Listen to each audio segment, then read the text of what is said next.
Shabbat Shalom, everyone. Mazel Tov again to Hazel and the whole family on an extraordinary bat mitzvah. Soon all grapes will be sweet grapes again, exclaimed an optimistic Cesar Chavez after 26 grape growers signed labor contracts with the United Farm Workers in July of 1970. It was 5 years earlier that the Delano grape strike began, when over 1,000 Filipino farm workers walked off the vineyards in protest of substandard working conditions and the $1.20 an hour wage they were receiving, 20 cents lower than the federal minimum wage. But the strike was immediately endangered when the grape growers hired Mexican farm workers to cross the picket line, a tactic commonly used to create conflict and reinforce divisions amongst minorities. So to prevent the strike from failing, the strikers approached Cesar Chavez and the predominantly Mexican National Farm Workers Association to discuss joining forces. 8 days later, the united fight for farm labor justice had begun. 2 years into the strike, the newly formed United Farm Workers Union called for a consumer boycott of California table grapes that didn't bear the seal of the UFW.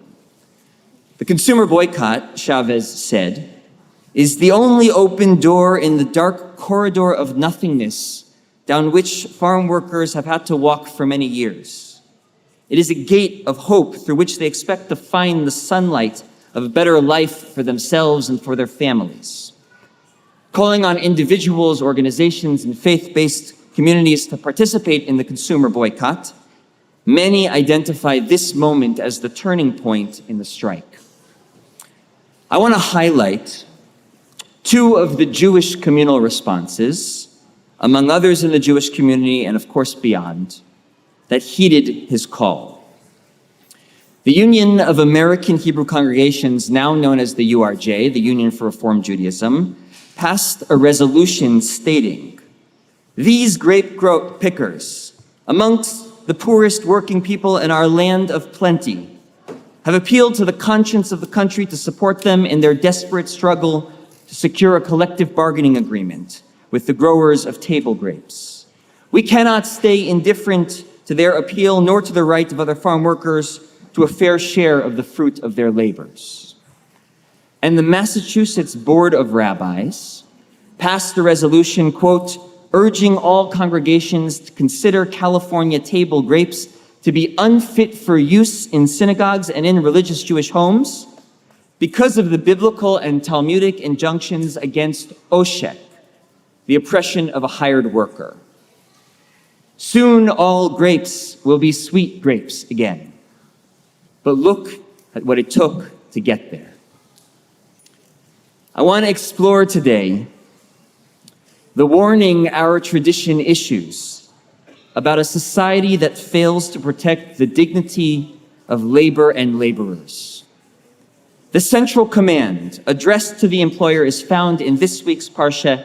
It's known as oshek, which you just heard cited as a motivating value by the Massachusetts Board of Rabbis in their resolution.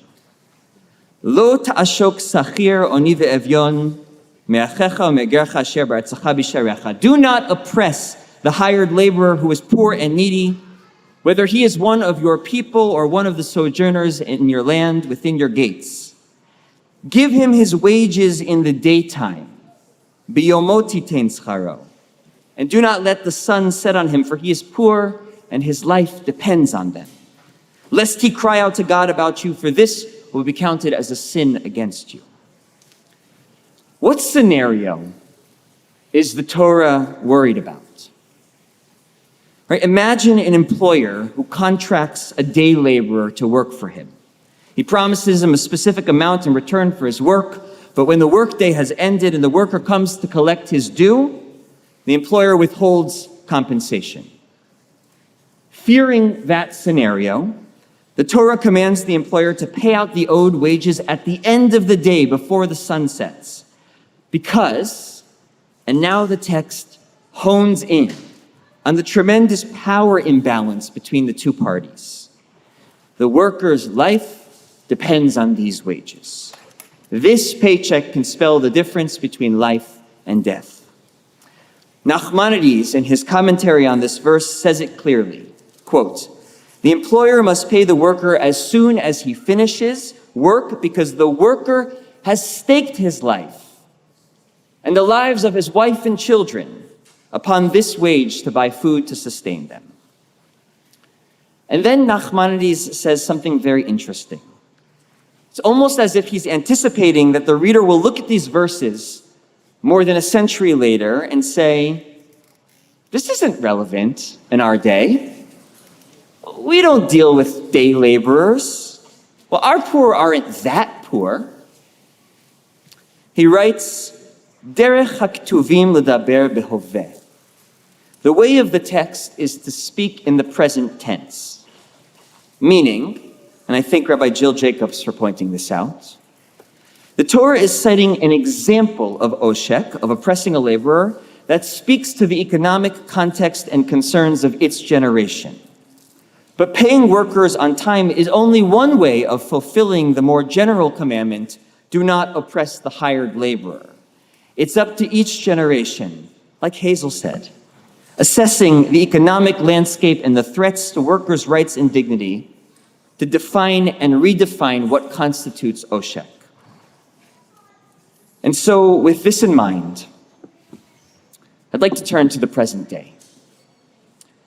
Now, this could be a sermon about wage theft, which is perhaps the clearest and closest example of the Torah's definition of oshek. We could speak about how employers' failure to pay overtime, tip stealing, misclassification of employees, and illegal deductions taken from paychecks add up to $50 billion in wages that are stolen from workers every year nationwide. That's $34 billion more than the value of all of the robberies, burglaries, larcenies, and motor vehicle thefts in the nation combined. We could talk about the prevalence of wage theft in specific industries, like garment manufacturing and domestic services, where according to a recent UCLA study, overtime violations in LA County took earned money out of the pockets of close to 80% of the workers. And we could speak about how in Los Angeles, foreign-born Latino women had the highest statistical rate of minimum wage and overtime pay violation, or that nearly 50% of workers who made complaints or attempted to organize in response to worker violations reported that they received retaliation from their employer as a result. This is oshek. It deserves our attention and our activism, full stop.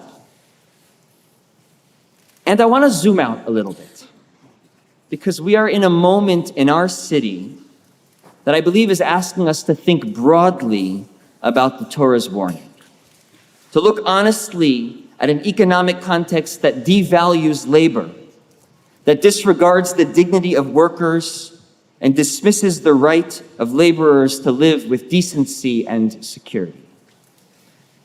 This summer, we've become a city of picket lines, with more than 100,000 workers out on strike, including many of you here today.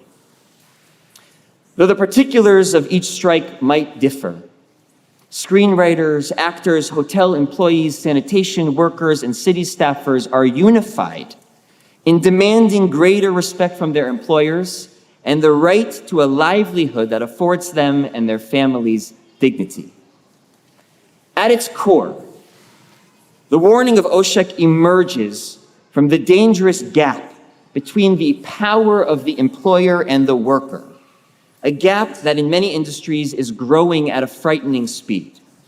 Do not oppress the hired laborer is increasingly urgent as we witness the consolidation of power at the very top, illustrated in part by the extreme disparities in income distribution. Oshek gives language to the unilateral capability of the employer to deny the worker basic rights, with devastating consequences to the worker's pursuit of making a living, accessing healthcare, and affording housing.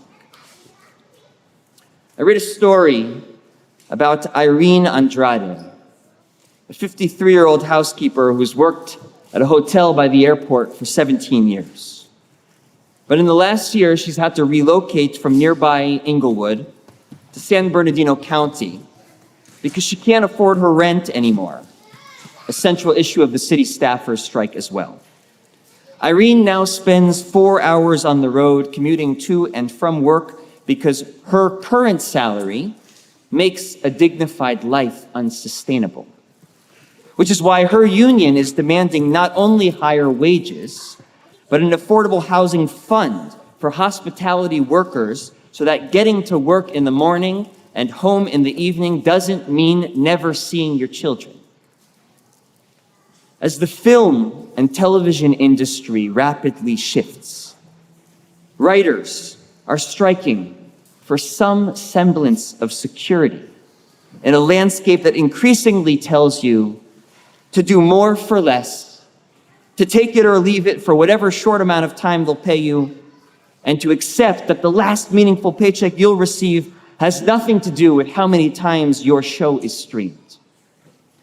You are the storytellers, and you deserve not to be cut out of the story, while the profits of those at the top soar to new heights.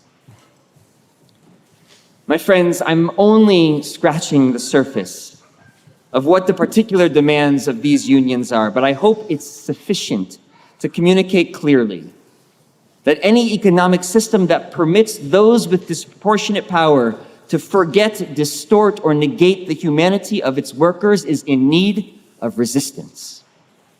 And as the Torah says, when the worker cries out because their wages have been withheld and they don't know what will come of them, it's our responsibility to cry out with them. This is a moment for solidarity. A moment to remember that while, of course, there are real differences of privilege and compensation amongst the many different kinds of workers in this country, we, the vast majority, are bound together by the shared identity of worker. And we are called to stand together for the shared dream that our work will enable a dignified future. And so, as one small step towards this vision, I want to invite you to join our Minyan Tzedek team and our partner organization, Clergy and Laity United for Economic Justice, to stand in solidarity with striking writers, actors, and hotel workers this Tuesday morning at Sony Studios. May the power of our collective write a new ending to this story. Shabbat Shalom.